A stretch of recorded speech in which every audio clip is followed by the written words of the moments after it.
Hello guys, twagarutse tubazanira udutrike dutandukanye kuri ya chaîne yitwa Kento TV. Mwese mukunda, ubu twiyemeje ko tugiye kubaha utuntu tututrike, tuturyoshe dutuma mumenya ibintu bya technology. Guys, uno munsi ndabazaniye ikintu Elon Musk yakoze icyo bita AI, artificial intelligence yiwe, kugira ngo nawe aje ku muvuduko usumba w'abandi bantu.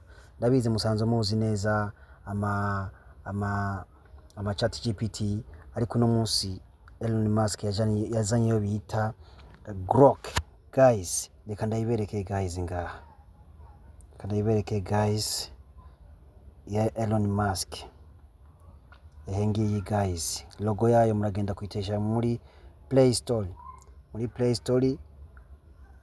Store uragenda guys, muri Play Store uyiteshaje, ni ngaha guys.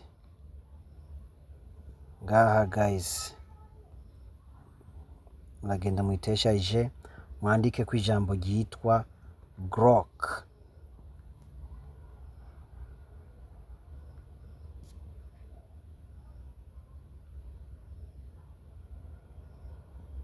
Mwandike ko Grok guys, muraza kwisanga yanditse uko gutya ai. Kwa je nayiteshaje, murabona ko ngaha handitse ko open. Anditse open, mwe muca muyiteshaje. Je nayisanzwe iri muri yo guys, muca muyifungura guys. Genda bereka ingene ifoto mushobora kuyihindura video, umuntu mukabona ari karagenda, umuntu mukabona ari karatwenga uko bigomvye. Reka ndabibereke guys. Aha ndaza ngaha guys,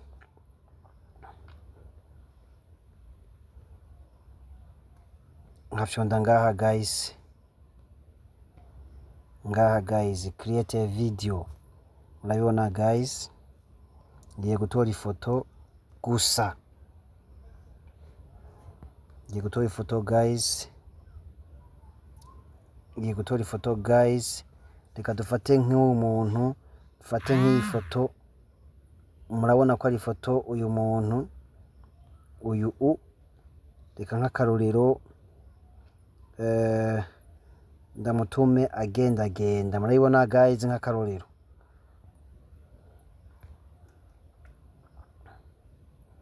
Murabibona guys, reka turaye ico ino zitukorera.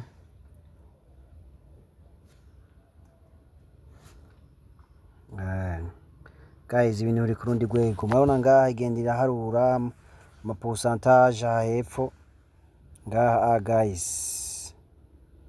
Igenda iraharura ama pourcentage guys. Ishitse kwijana, muca mubona ingene izi AI zikomakanye. Mwabibonye guys, ibintu biteye guys. Mwabibonye guys. Murabibona ko ari ibintu bitagara cyose guys. Mwabibonye guys. Aha rero ushatse kuri downloadinga guys, ugafyonda ngaha guys. Aha guys, ibintu biryoshye cyane. Izi AI bizokwica guys. Kuri downloadinga guys. Merci beaucoup. Reka cyenda yibereka muri video terijayo. Merci beaucoup guys. Karibu cyane, musenge like, mufayitaje kubandi babone ibintu byiza by'ubumenyi guys. Murabibona ingene biryoshye guys. Thank you so